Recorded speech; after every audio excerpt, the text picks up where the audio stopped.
remember His words.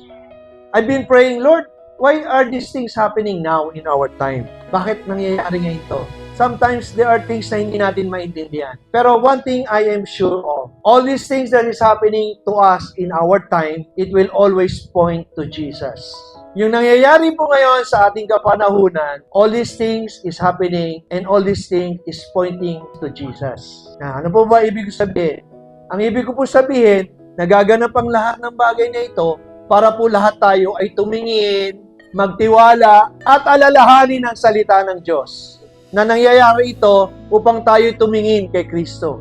Looking unto Jesus, the author and the finisher of our faith. Kung titingin tayo sa standard of this world, death, doom, walang pag-asa. Tama po ba? Wala ng future.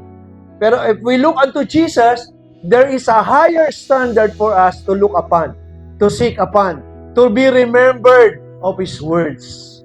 Na ang source ng ating supply ay hindi nauubos dahil si Kristo ang ating source.